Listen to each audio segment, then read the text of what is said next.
Bola Não Para está no ar para você através da Vivo TV, aqui no canal de São Paulo, canal 26 Vivo Fibra, também pelo site do canal de São Paulo, canal sp.com.br, no meu canal no YouTube, se inscreva lá, canal do Fred Júnior, toda segunda-feira, uma entrevista inédita falando de esporte para você, falando de futebol também.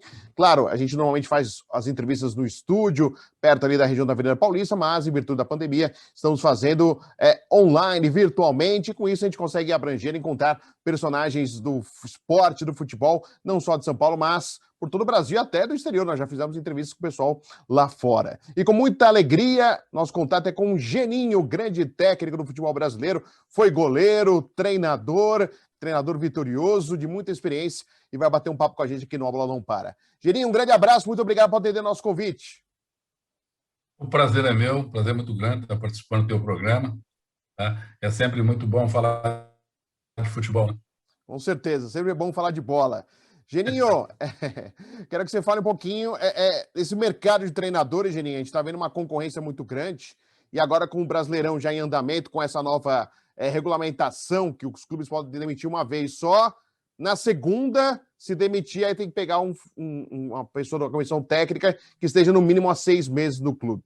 E a gente está vendo a movimentação que a gente esperava, infelizmente, que é aquele drible, né? Que a gente tem lei que pega e lei que não pega. E no Brasil acontece isso, infelizmente, até no mercado dos técnicos, que é falar que é a saída de comum acordo, e aí o time acaba não queimando essa demissão para o técnico. Como que você está vendo isso, Geninho, que se esperava até uma proteção aos treinadores? A gente sabe, conversando com outros técnicos e com o pessoal do sindicato também, eles queriam que estivesse atrelado também os pagamentos das rescisões salariais, isso não está atrelado nessa mudança da regra.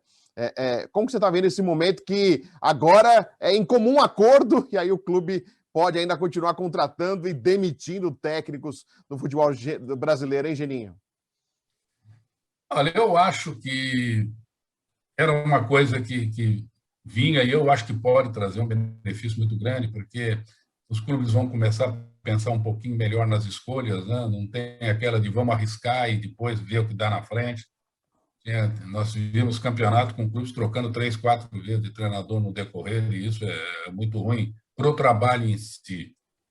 Eu acho que essa jogada que o pessoal está fazendo do comum acordo, se o treinador souber administrar isso, é bom para ele. É bom para ele.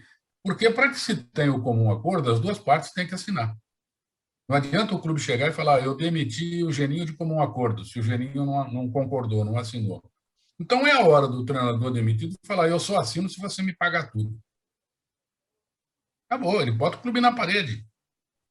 Ele bota o clube na parede. O clube só vai demiti-lo e só vai poder contratar um outro treinador burlando a lei se ele quitar com o treinador. Então, agora, o treinador que for aceitar porque, vamos lá, vou colaborar, de repente ele sai e não recebe. Existem muitos clubes com dificuldades que isso acontece.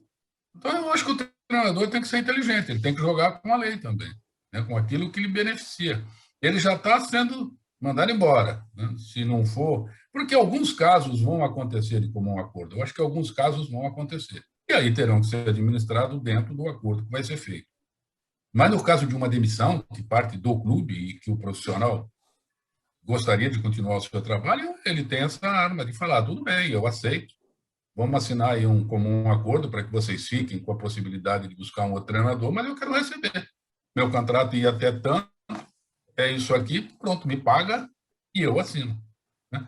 Eu acho que o treinador tem que fazer isso.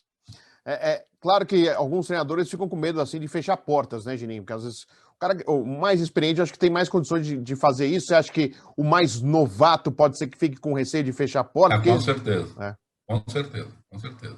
Esse é um ponto, né? Esse é um ponto. Aqueles que têm uma tranquilidade financeira maior, um nome melhor, onde dificilmente ele vai fechar a porta, tá? Eu acho que não... Esses talvez são os mais jovens que vão ter alguma dificuldade. Mas eu acho que tem que se tentar fazer, tem que se tentar chegar para o clube e mostra para o diretor, olha, eu estou saindo, eu vou ter dificuldade de arrumar um novo emprego, né? Sim. Não tenho ainda uma carteira que me permite uma segurança de estar empregado daqui 1, 2 meses. Então, vou colaborar com o clube colabora comigo, né? se faz um acordo paralelo. Mas concordo com você. Alguns, de repente, não vão usar esse artifício, porque realmente tem medo de não abrir uma outra porta na frente. Porque você sabe que existe um corporativismo muito grande entre os clubes, né? Nas reuniões de presidentes se comenta bem, se fala bem ou mal do profissional que trabalhou com ele, né? Então, acho que tudo é sentar numa mesa e chegar num bom acordo, né? Mas eu acho que a lei vai ajudar um pouco, né? Vamos tentar burlar de uma maneira ou de outra, sempre, no Brasil sempre tenta se dar um jeito de contornar a lei, as leis que são feitas, né? De repente, esse profissional que trabalha do lado, ele que assina a súmula e o outro é contratado como auxiliar, porque não está escrito que um treinador de nome não pode ser auxiliar, né? O auxiliar assume e o cara de nome vai como auxiliar. Então, o brasileiro sempre vai dar um jeitinho.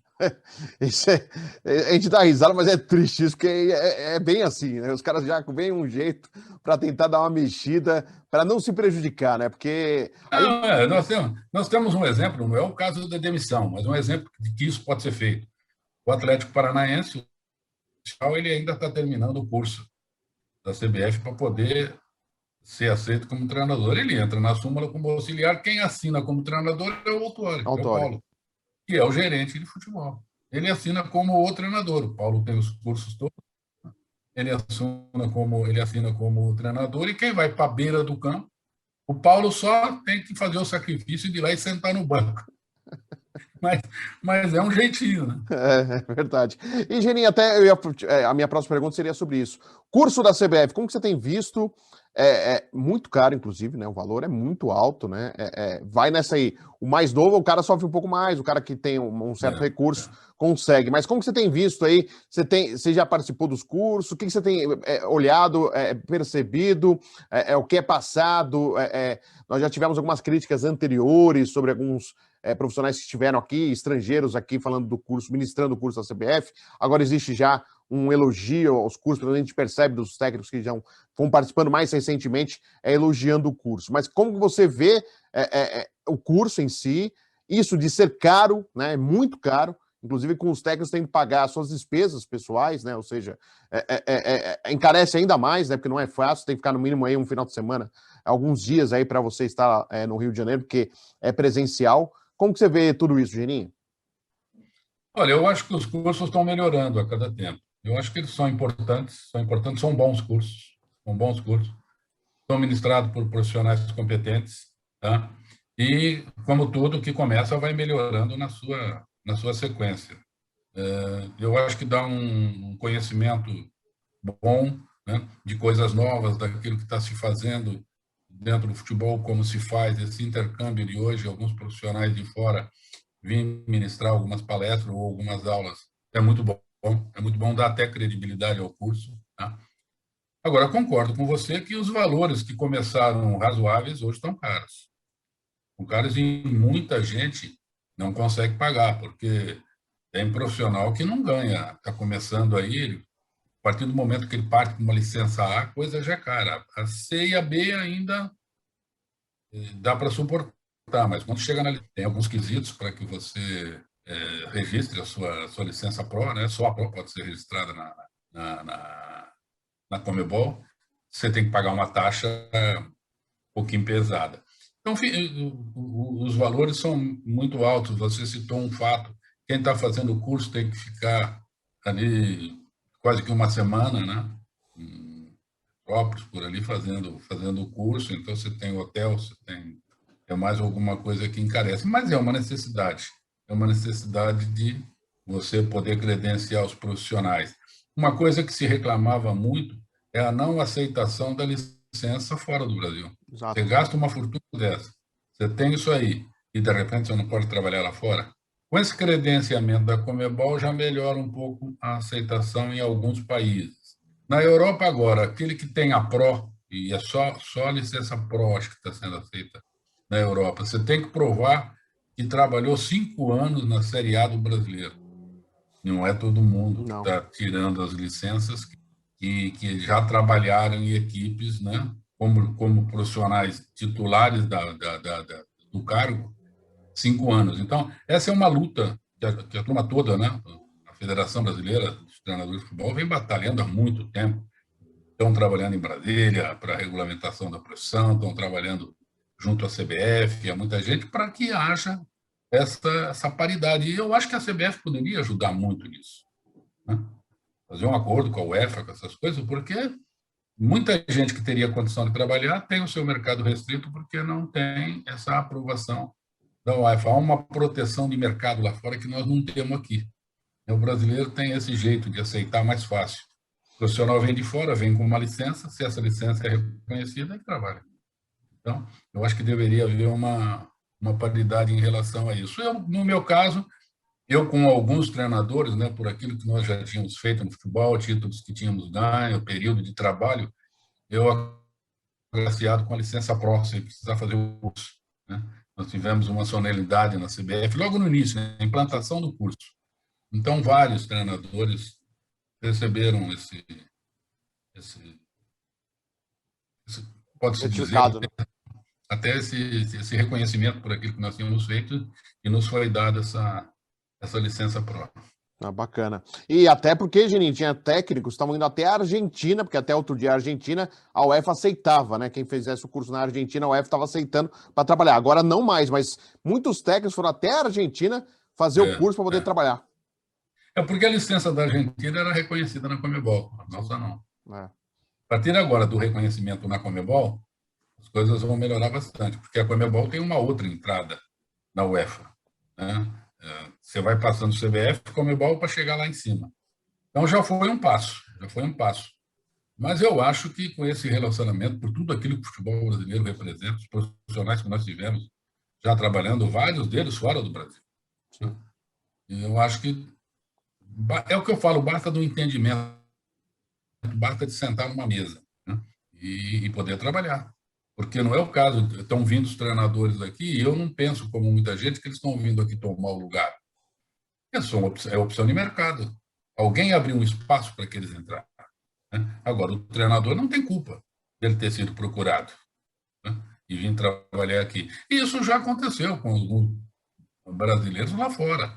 Houve uma época onde Portugal importava treinador brasileiro. Muito. Eu mesmo fiquei lá 2 anos, né? Nós ficamos no Vitória de Guimarães. E vários. Quando eu estava trabalhando, nós éramos, acho que 5 ou 6 treinadores trabalhando na primeira divisão. Década de 80 e 90, né, Geninho? Eu tive lá 88, 89. Né? Então, tínhamos muitos lá. A Arábia Saudita só tinha brasileiro, né? E nós trabalhando contra treinadores franceses, iugoslavos, ingleses e pessoal de ponta, né? E o brasileiro era ele quem ganhava o título, a maioria dos títulos, né, eram ganhos por brasileiros. Isso no nosso mercado era aberto. Depois as coisas começaram a declinar, né? Começou a haver um protecionismo um pouco maior, principalmente em Portugal. Portugal teve uma época que não entrava ninguém. Não era só brasileiro, não, hein? Às vezes a gente fala, pô, o português contra o brasileiro. Não era contra o treinador brasileiro.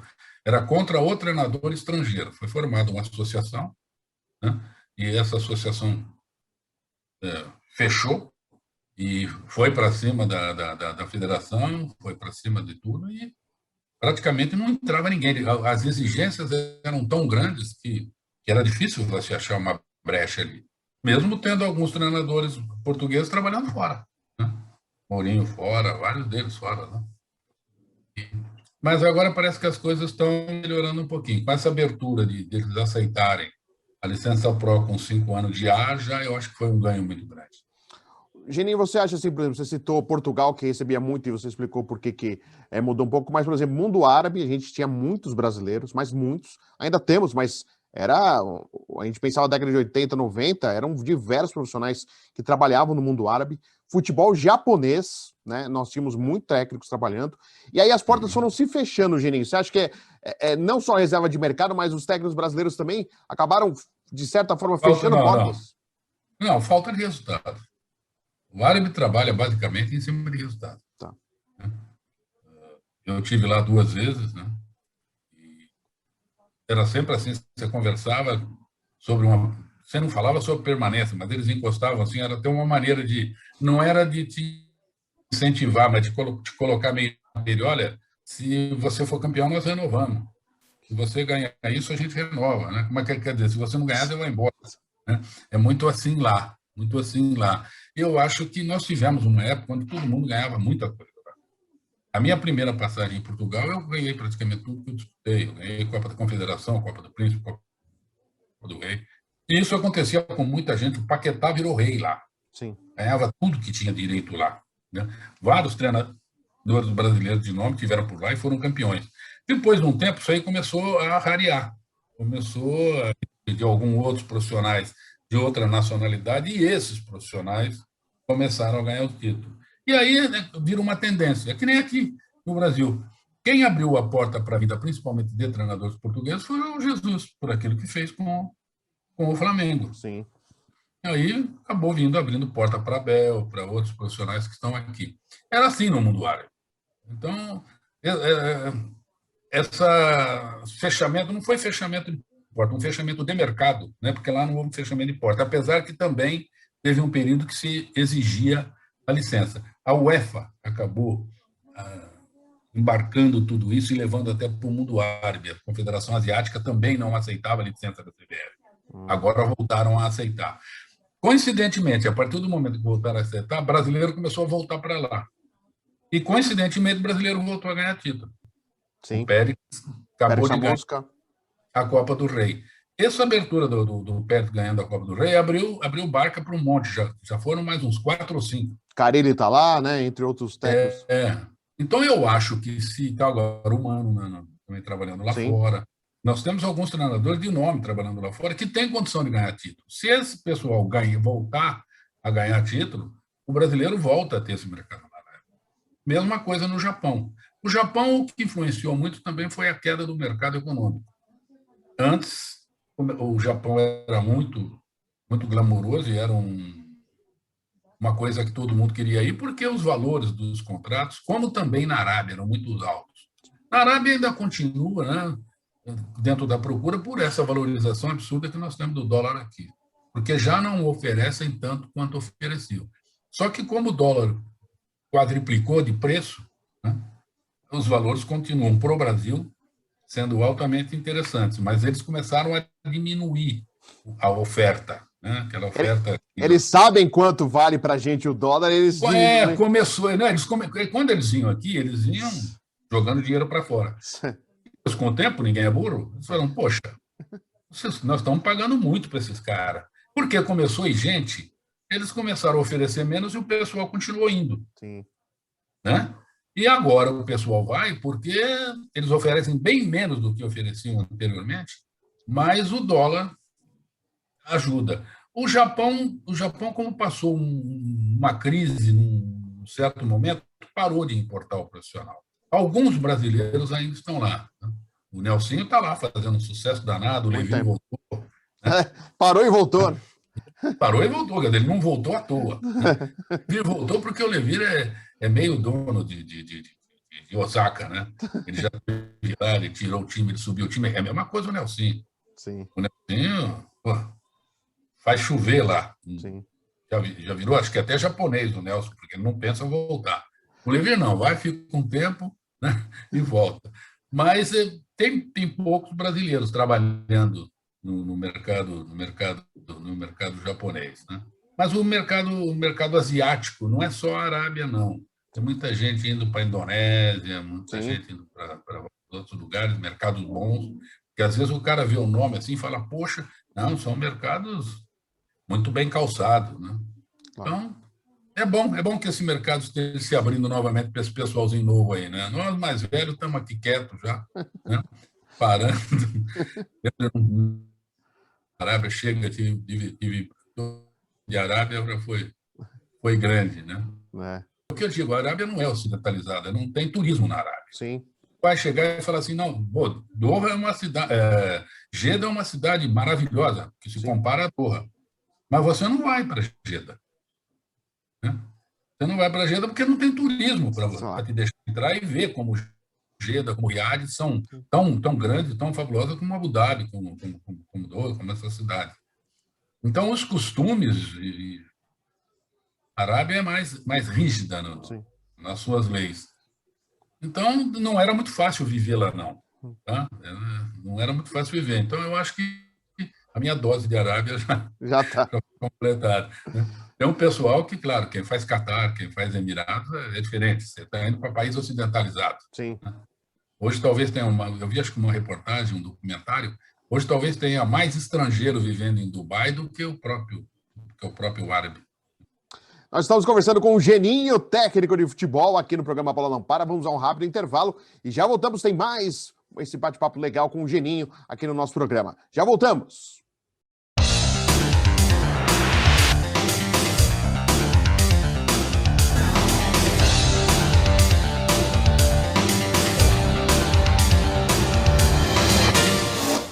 Tô aqui no Versa Brooklyn, vem pra cá, Rua Senador Milton Campos 175, tô no decorado, vem conhecer, eu tô ao lado do Piquet, corretor da Camargo Correia, é só procurar ele. Estúdio, quem tiver interessado no estúdio Piquet, parcelas a partir de R$ 490.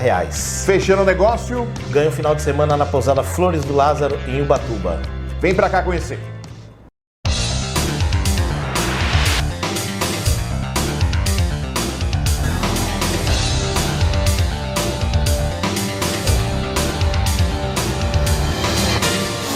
Estamos de volta, a bola não para você aqui no canal de São Paulo, através da Vivo TV, canal 26 Fibra, pelo site do canal de São Paulo, canal sp.com.br, meu canal no YouTube, se inscreva lá, canal do Fred Júnior, toda segunda tem entrevista inédita falando de esporte para você e com reprise na programação no canal de São Paulo, terça, quinta, sexta, sábado e domingo. Aproveite e acompanhe a programação no canal de São Paulo. Nosso convidado hoje é o técnico Geninho. Estamos falando sobre o mercado de técnicos, né? Esse momento aí é vivido pelos treinadores, não só no Brasil, mas fora do país. E, Geninho, aproveitando desta... a gente vive muito ondas, né, no futebol. Culpa nossa da imprensa também, tem que fazer a meia-culpa, do torcedor, do dirigente que não tem convicção ao contratar. Então, 2014, teve o 7-1 para a Alemanha, os técnicos experientes não prestavam mais. Tudo desatualizado, não vale mais nada... Né, jogaram todo mundo, colocaram numa vala comum, como se nenhum prestasse, se nenhum valesse nada, e a crítica foi pesada para cima dos técnicos mais experientes. Aí se deu oportunidade aos mais novos. Alguns conseguiram algum sucesso momentaneamente, e depois, não tem experiência, não vale mais nada, os novos também não têm, estamos viciados, e tem que trazer o técnico estrangeiro. Aí chegam os estrangeiros. Aí veio o Jorge Jesus, fez um belo trabalho, o Sampaoli veio... Não trouxe títulos, mas mostrou um trabalho, mas muita dor de cabeça também. E aí se abriu um boom, tinha que chamar estrangeiro. Se fosse português, beleza. E outros estrangeiros vieram para cá, e nem todo estrangeiro é bom. Também não deu certo. Alguns tiro na água, né? Não deram certo. Como que você vê essa onda, assim, Geninho? Como que é para vocês, técnicos, que às vezes não são valorizados? A corda sempre estoura no lado de vocês. Como que você observa, Geninho, você que tem tanta experiência, foi campeoníssimo aí na sua carreira, como você observa essas ondas que tem criadas pela gente, pelo torcedor, o dirigente que não tem convicção e vai muito na onda, a onda do momento é o mais novo, é o estrangeiro e vai contratando, Geninho? Não, você citou bem, eu acho que tudo isso começou com aquele 7-1, né? Tudo que estava sendo feito aqui estava errado. Esqueceram que nós já tínhamos ganho 5 mundiais. Não pode estar tudo errado se você ganha 5 mundiais. Né? Aconteceu que você teve um momento ruim e perdeu. Tinha que se ver por que perdeu. Algumas coisas tinham que ser mudadas, tinham. Alguns conceitos dentro do futebol tinham que ser mudados, claro que tinham. Mas não da maneira como aconteceu aqui. Aqui parece que tudo que estava se fazendo não prestava. Nenhum treinador que estava dentro do Brasil sabia mais nada, o jogador brasileiro que estava aqui era ruim, não sabia mais nada. Né? E que tinham que trazer todo mundo de fora. Se a gente pudesse importar a Alemanha para cá, seria ideal. Né? Então, tudo isso começou assim. Então, alguns treinadores brasileiros, que eu acho que nós temos muita qualidade aqui em cima de treinadores brasileiros. Não só os mais antigos, mas também alguns jovens que estão vindo aí com muita qualidade. Sim. Quando se apostaram no jovem, eu acho que, aí concordo com alguns, eu acho que a falta de experiência em algumas situações pesa. Porque aquele que já viveu a situação várias vezes, quando ele se depara com essa situação, ele sabe administrar. Quando o cara se depara a primeira vez, ele tem dificuldade para resolver uma situação, principalmente no caso de mexer com um jogador de futebol e com um diretor de futebol dentro do Brasil. Você tem que ter muito jogo de cintura, você tem que saber, às vezes, engolir sapo, você tem que saber contornar, você tem que ter série de atitudes dentro da tua profissão, e os jovens, alguns deles, quando se depararam com esse problema, principalmente quando se depararam com esses problemas em equipes maiores, onde a cobrança é muito maior, onde às vezes a interferência é muito maior, eles tiveram dificuldade de administrar. E aí, não serve mais. E aí, vamos trazer de fora. Né? Eu não sou nada contra de fora, mas se você for ver a vida do Jesus, um cara capacitado, eu acho que sim, muito capacitado. Já tinha ganho coisas em Portugal, já tinha ganho coisa fora de Portugal, mas ele deu a sorte de pegar um super time. Ele pegou um time, até o brinco, né? Aquele time do Flamengo era assim, ó, se você não atrapalhar, eles ganham. Tá? Não vai atrapalhar, deixa eles jogarem que eles ganham para você. Não era bem assim, teve o dedo dele, claro que teve, na formatação, no estilo de jogo, na maneira de jogar, mas era um time como é até hoje, muito qualificado. E isso acabou criando essa onda. Olha, você viu, Jesus deu certo, vamos trazer. E aí, um foco muito grande em treinadores portugueses. E alguns aqui da Sul-América, que já tinham tido sucesso, porque o europeu em si, aquele que trabalha dentro de Inglaterra, dentro de França, dentro de Itália, é duro você trazer. Os valores são absurdos. Já é ruim você trazer o cara aqui do lado. Né? Tem países aqui do lado que estão tendo dificuldade maior que a nossa, mas você consegue importar. São ainda caros, mas você consegue. O português, você ainda consegue. Então, começou a se partir para esses profissionais. Eu acho que todos também têm muita qualidade, como os brasileiros também têm defeitos. E alguns tiveram dificuldade de trabalhar, porque, como eu te falei anteriormente, o futebol brasileiro ele é diferente, ele é complicado. O jogador brasileiro é diferente.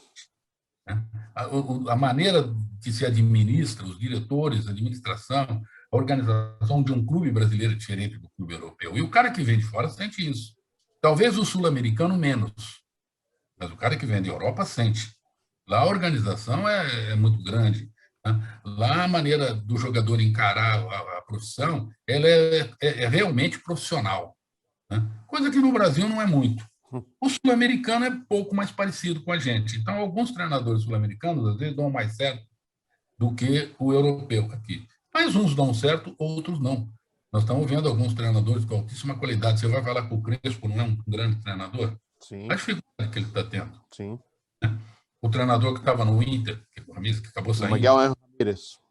Então, o Miguel Angel, altamente reconhecido dentro da sua profissão, não deu certo. Como o outro não deu certo. Né? O Gesualdo no Santos, que passou rápido, o Ariel Holan passou rápido. Então, alguns, como outros já haviam passado numa outra onda de estrangeiro que teve anteriormente, acabaram não dando certo. Né? O Balsa. Eu acho, eu tenho uma, essa é uma opinião minha em relação ao futebol brasileiro. Eu acho que depois daquele 7-1, como eu falei, nós achamos que isso aqui estava tudo errado. Vamos copiar o que está fazendo lá fora. Eles esqueceram que a Alemanha ganhou e nós começamos a ter dificuldade porque eles começaram a copiar muita coisa nossa. Eles copiaram as coisas nossas. E aí nós vamos copiar as coisas deles. O que nós vamos copiar? Coisa que copiaram da gente. Tá? Só que eu acho que aconteceu uma mão inversa. Os alemães, os ingleses, quem vinha aqui ver o nosso futebol, levando profissional, levando jogador, e eles vêm muito assistir isso aqui, vêm muito acompanhar aqui, eles vieram copiar do brasileiro a parte ofensiva, o meio-campo para frente. Eles não queriam saber do meio-campo para trás, porque eles sempre têm a consciência que o meio-campo para trás do Brasil é falho. O Brasil não tem uma boa estrutura defensiva, mesmo quando ganhou as 5 Copas, nunca teve.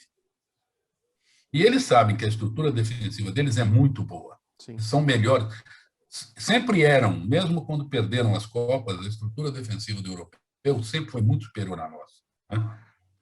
Mesmo passando por aquele ferrolho italiano, aquela loucura toda que se faziam, aquele jogo inglês onde você só entrava com bola aérea. Mas eles sempre marcaram melhor que a gente. Eles sempre recompuseram melhor que a gente. E vinham aqui copiar a nossa ofensividade. Tanto que você pode ver que eles levam para lá, eles não levam o centroavante trombador, eles não levam aquele cara que não é tecnicamente, um meia que não é tecnicamente bom, eles levam um atacante, e atacante que tem drible, tem velocidade e drible. porque eles sabem que a única coisa que quebra aquela linha deles é o drible, é a velocidade. O drible acaba com o esquema. Porque você tira um, vem, você tira dois, acabou. Você desmontou tudo que se fez. Pode ter linha de 4, de 5, de 6. Se o cara driblar um 2, tchau. É por isso que eles levam essa meninada toda para lá. E esses meninos têm destaque. Eles não deixam o menino nem amadurecer aqui no Brasil. Você vê o Vinícius, você vê Rodrigo, David Neres. É simples. Qual é o nosso maior jogador hoje? Qual é o nosso maior destaque dentro da seleção? Neymar. Qual é a melhor característica do Neymar? Drible e velocidade. Né? Drible e velocidade. Ele aqui no Santos jogava pelo lado esquerdo, partindo para cima dos caras. Agora está vindo mais para dentro. Sim. Mas continua driblando. Né? Uma das maiores qualidades do Maradona, o drible. Ele quebra a linha. Quando o Maradona emboca, ele quebra a linha. Quando o Neymar emboca, ele quebra a linha. Tá? E eles iam buscar isso aqui. O brasileiro abriu mão disso. O brasileiro, o que foi fazer? Foi copiar do lado de lá. O que ele trouxe do lado de lá? A parte defensiva. Então, houve uma mão inversa. Eles vieram aqui copiar a nossa ofensividade para encaixar numa parte ofensiva que era muito bom, uma parte defensiva que era muito bom, mas eles não abriram mão de ter aquela parte defensiva. O brasileiro não foi buscar a parte defensiva e abriu mão da ofensividade. O Brasil começou só, vamos se defender. Aí começou duas linhas de 4, uma linha de 5 e linha de não sei o quê, vão marcar assim, vão marcar assado. Tudo bem, eu acho que uma coisa altamente positiva que nós copiamos, mas para tudo tem que ter o bom senso, foi a saída de bola mais trabalhada. Parou do goleiro bater tiro de meta, parou do goleiro quebrar toda a bola para frente, para o cara brigar lá na frente. Né? Tenta se sair, mas eu acho que o Brasil exagerou nessa saída. Sim. A saída é uma boa saída, mas ela tem que ser uma saída rápida. E em segurança, né, Geninho? Senão você... Não, se você for ver... Você deixa o adversário na cara do gol, né? 50% da saída de bola acaba se transformando em gol, mas não para você, para o adversário. É pelo teu erro. E o erro acontece, às vezes, porque você quer fazer uma coisa um pouco morosa, um pouco lenta. O goleiro sai com um zagueiro, o zagueiro para o outro zagueiro para o lateral, daqui a pouco volta para o zagueiro, para o lateral. Você fica trocando essa bola. Isso te traz o primeiro que você incorre em erro. Você dá tempo do cara vir te abafar. Se o cara não vier te abafar, ele vai lá para trás e faz duas linhas de 5 com um homem na frente agora, que agora o centroavante tem que marcar o volante até a entrada da área, até lá na meia-lua. Você vai entrar como? Aí você vê a maioria dos jogos, não todos, jogo feio.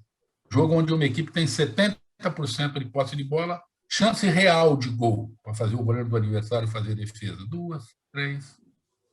Você vive de cruzamento, a bola vai do lado e pumba lá para dentro. Você vive de um chute de fora, de escanteio, falta, bola parada.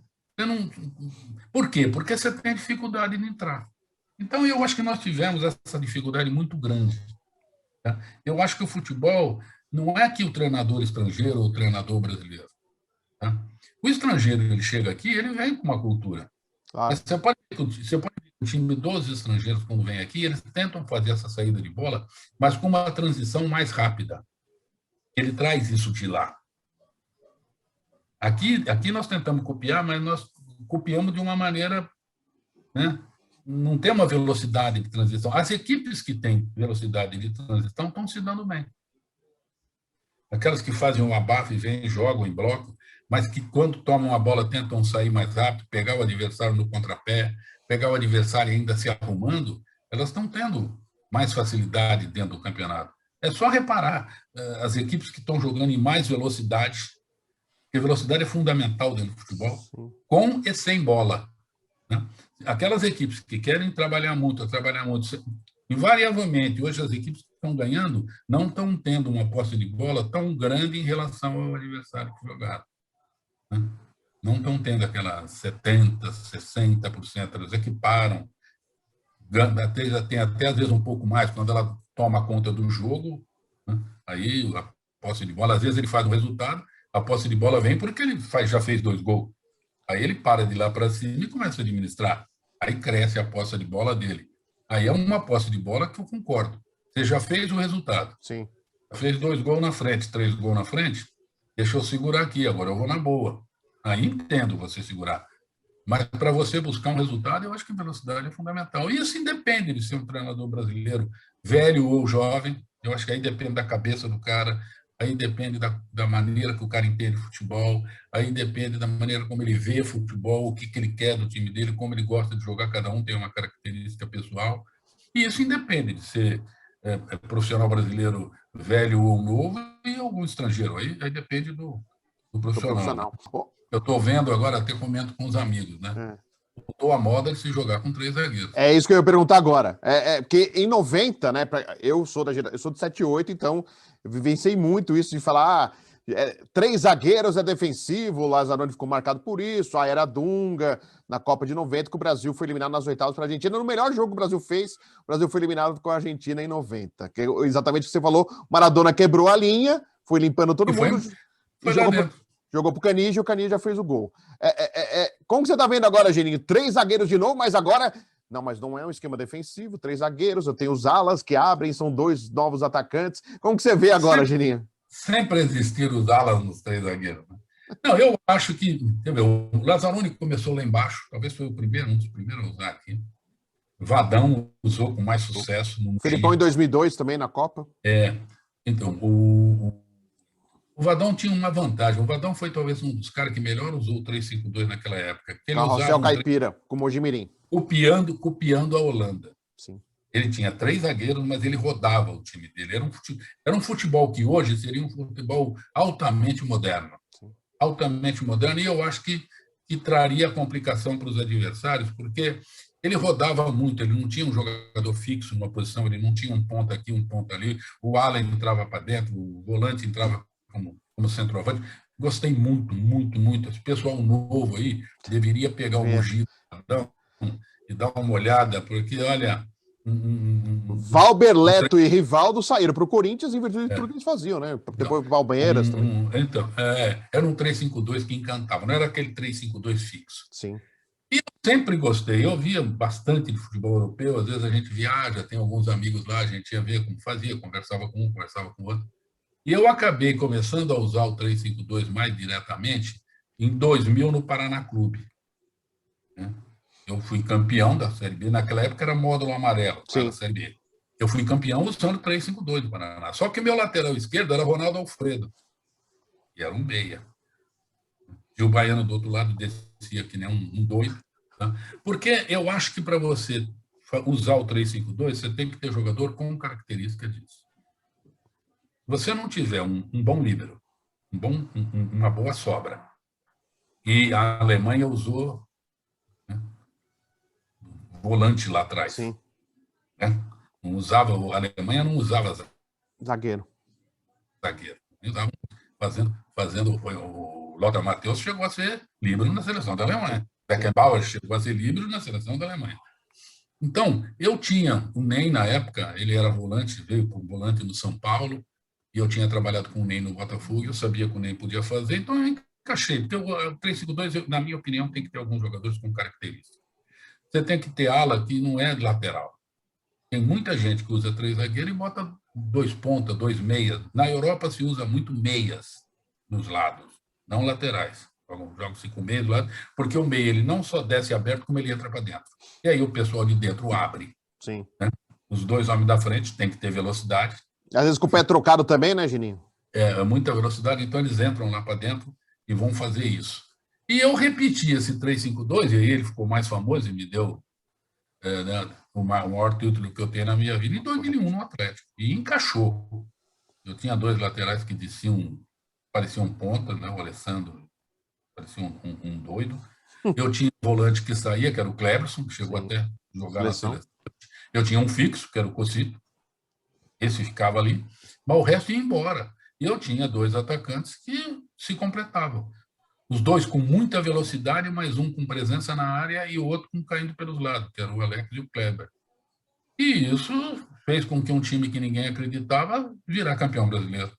Tá. Então eu comecei em 2000, repeti em 2001. A seleção brasileira foi fazer a pré-temporada lá. Eu tenho uma amizade muito grande, pessoal, de muito tempo, nós praticamente jogamos juntos, com o Felipe. E numa conversa que nós tivemos, ele passou uma preocupação de como ele iria montar aquela seleção, porque ele achava que os 2 laterais deles tinham mais característica ofensiva do que defensiva, que era Cafu e Roberto Carlos. Eles eram mais ofensivos que defensivos. Ele estava com preocupação, né? E ele até me perguntou, você acha que eu poderia usar 3 zagueiros? Eu falei, eu acho que você até deve, porque você vai liberar esses 2 caras, e esses 2 caras têm uma qualidade absurda do meio para frente. Eles marcam razoavelmente bem atrás, mas tem uma qualidade acima da média. Você não pode prender esses caras lá atrás marcando ponta. E ele não tinha, ele falava que ele não podia usar porque ele não tinha líbero. Eu falei para ele, puxa um volante para trás. Edmilson. Ele puxou o Edmilson. E a seleção foi e acabou dando certo, né? E aí o 3-5-2 teve aquele grande momento. Mas depois voltou a onda da crítica no 3-5-2. Porque começaram a usar errado. Começaram a botar 3 zagueiros, começaram a botar 2 laterais que marcavam, aí fica um esquema defensivo. Sim. Se os teus laterais não apoiarem, se os teus volantes não saírem para o jogo, você não vai em lugar nenhum. Você vai ficar com 2 homens correndo lá na frente, sem a bola chegar neles. Você vai ficar... Teve uma época também que o 3-5-2 acabou tendo um pouco de dificuldade, porque se jogava com os 3 zagueiros fixos e estava só se jogando com um atacante. Aí um dos zagueiros não sabia o que fazer. 2 marcavam um e o outro ficava obsoleto. Mas se você tem 3 zagueiros que saem para o jogo, acabou. Eles recompõem fazendo 3 zagueiros. Mas você pode soltar um zagueiro por um lado, como se fosse um outro volante, um outro meia, né? Mas quando você joga plantado, aí eu concordo. Fica ele pode ser o 3-5-1 um esquema altamente ofensivo, como você pode ter uma retranca desgraçada. Se você segurar os teus laterais, você faz uma linha de 5. A Itália faz assim. A Itália usa demais os 3 zagueiros com 2 volantes presos. Agora está se soltando um pouco mais. Sim. Naquela época, se você for desenterrar, né, os mais jovens, talvez tenha que buscar, né, no Google, na internet, aquela Itália lá de baixo. O ferrolho italiano. 3 zagueiros e 2 laterais que não apoiavam, com 2 volantes fixos na frente da área. Você não fazia gol na Itália nem com promessa. Então, eu acho que... Mas você vê, agora voltou à moda. Sim. Né? Às vezes adaptada, né? Às vezes você coloca um zagueiro de lateral. Isso. Em vez de botar um lateral, bota mais um meia. Né? Mas voltou. O futebol tudo é modismo, né? Ele vai. Porque tudo, se você for ver, tudo vem lá de trás do WM. Se você pegar um 3-5-2, ele encaixa no WM. Se você pegar um 4-4-2, você dá um jeitinho de encaixar dentro daquele desenho ali. Eu acho que tudo depende da característica do jogador. Eu acho que é aí que entra a mão do treinador. O treinador tem que, talvez a maior qualidade do treinador é saber o que ele tem na mão, qual a característica e a qualidade do jogador que ele tem na mão e tentar tirar o melhor dele dentro da característica dele. Se eu tenho um jogador que não sabe marcar, mas sabe atacar, então você vai atacar. Sim. O outro só sabe marcar, você vai marcar. Se eu tentar fazer um cara que ataca marcar, ele não vai dar para mim o 100%. E aí o resultado não vai aparecer. O culpado não é ele. Ele tentou fazer. Eu acho que todos tentam fazer. O culpado é quem mandou ele fazer e fazer errado. Aí os resultados não vêm e estoura sempre num só, né? No treinador. Ô, Geninho, só aproveitando, já finalizando a nossa conversa, e é sempre muito bom conversar com o Geninho, que sempre é um bom papo e a conversa passa rápido. Geninho, e aí o futuro? Você, claro, a gente está num momento de pandemia, a gente sabe que a concorrência está forte, mas o que você vem pensando? Você vai pensando, para encerrar a carreira, você que tem um belíssimo currículo e de muitos títulos, o principal você citou na entrevista, que é o campeão brasileiro com o Atlético Paranaense, mas eu sou torcedor do Santos, né, Geninho? Então eu lembro de você naqueles áureos tempos do Peixe. Eu tenho uma foto eu com você, depois eu vou te mandar para você olhar. Eu, criança com você. Eu moro em Santos, né? Sim. Sou morador de Santos há 30 anos, sou quase mais um santista. O Geninho com bigode, né? Era um outro Geninho na década de... Era outro. Quem me conheceu de bigode me conheceu lá atrás. Né? Tive durante muito tempo bigode, mas já há muito tempo não tenho. Não, na minha cabeça não passa a parar assim ainda. Eu ainda me sinto em condições. Eu vivo futebol. O futebol me deu tudo. Eu fiz direito, me formei em direito, prestei exame na ordem, nunca advoguei. Nunca entrei dentro de uma sala de júri para fazer nada, a não ser quando fazia estágio. Mas nunca fiz mais nada. Me meti no futebol, a ideia era, quando eu me formasse, parar de jogar futebol. Depois, quando eu parar de jogar, eu vou advogar. Aí virei treinador e ficou tudo para trás. O futebol me deu tudo que eu tenho na minha vida e eu adoro futebol. Adoro falar de futebol, adoro viver futebol, adoro o ambiente de futebol. Acho que o futebol me ensinou muita coisa, me ensina até agora, porque é aquele cara que acha que já aprendeu tudo aí, sim, é hora dele parar. Tá? E me sinto disposto a isso. Fico muito contente que, dentro da minha idade, com essa pandemia, eu ter recebido convite de algumas equipes já para voltar a trabalhar agora, principalmente agora nessa turma da Série B, porque eu subi 5 equipes, né? Eu tenho 5 acessos e livrei já uns 4 ou 5 que estavam com a corda no pescoço para morrer, fui lá e tirei. Então, quando às vezes a coisa aperta nos caras, e com essa nova lei de você poder trocar menos, né, e as equipes menores, às vezes, pensam um pouco mais do que a maior na troca, às vezes eles lembram no meu nome e falam, poxa, o Geninho conhece os caminhos, conhece os atalhos, né? Vamos arriscar nele. E eu fico muito satisfeito com isso. Eu só declinei porque eu ainda estou administrando, né, uma recuperação de pessoas dentro da família em termos de Covid, sim, que acho que precisa que eu fique do lado mais um pouquinho. Espero que esse tempo seja curto, porque as coisas estão melhorando bastante. Eu acho que mais um pouco aí eu posso estar à disposição de alguém que, de repente, precisar de mim. Vamos ver até quando. Eu vou parar o dia que ninguém lembrar mais de mim. O dia que ninguém vai ligar para mim, o dia que ninguém mais me quiser. Alguns amigos falam, poxa, está na hora de você virar um coordenador, está na hora de você virar alguma coisa em relação ao futebol. Estilo mais ou menos o que o Muricy está fazendo no São Paulo. Ó, vai dar uma assessoria no futebol, você tem muita coisa para ajudar um contribuir. Principalmente esses treinadores mais novos. Você, com o teu conhecimento todo, você cola no cara. Eu acho que você vai ajudar muito ele em conselho, em troca de ideias, porque você é um cara que vai ter facilidade em conversar com ele, ele vai te ouvir, você tem uma vida dentro do futebol. É uma coisa que a gente pensa. Emerson Leão pensa isso, né, Geninho? O Leão tá nesse sentido também, né? Eu acho que... E é uma pessoa altamente capacitada e gabaritada para isso. Sim.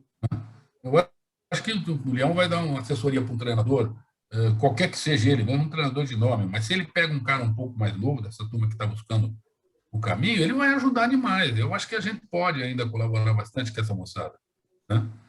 Porque o menino vai saber que você não quer o lugar dele. Isso. Vai saber que você passou para situações que você pode ajudá-lo. Claro que a decisão vai ser sempre do treinador. Claro. Eu acho que é importante você que de repente faz um trabalho desse e numa função dessa, que você não queira interferir na decisão do profissional. Eu acho que você, por exemplo, se você for um consultor técnico ou alguma coisa assim, você vai passar para ele alguns caminhos, algumas ideias, mas eu acho que a decisão tem que ser sempre do profissional. Claro. E ele tem que ter confiança em você. Ele tem que saber que aquilo que você está fazendo é para o bem dele, né? Que você está realmente tentando ajudar ele e de tabela o clube para o qual você trabalha. É uma coisa que de repente pode acontecer. Mas por enquanto vamos ver o que vai dar. De repente ainda tem um lugarzinho dentro de campo, pode ser que eu volte dentro de campo. A hora que eu achar que meu lugar não é mais ali, não, vão para dentro de um escritório, dentro de um lugar, porque o importante nessa função é que você vai continuar convivendo o vestiário, convivendo o ambiente, e é isso que me motiva muito. Geninho, mais uma vez, um prazer falar com você, sucesso aí na sequência, saúde aí para a família, para todo mundo aí, e boa sorte, viu, Geninho? Eu que agradeço, foi um prazer muito grande falar com você, tá? Sempre à disposição, tá? Falar de futebol, para mim, é um prazer, não é sacrifício, não. Tá? Falar de futebol, para mim, sempre foi um prazer. Conversamos com o Geninho, convidado de hoje do programa Bola Não Para, que volta semana que vem, sempre com um convidado inédito falando de esporte para você. Até lá!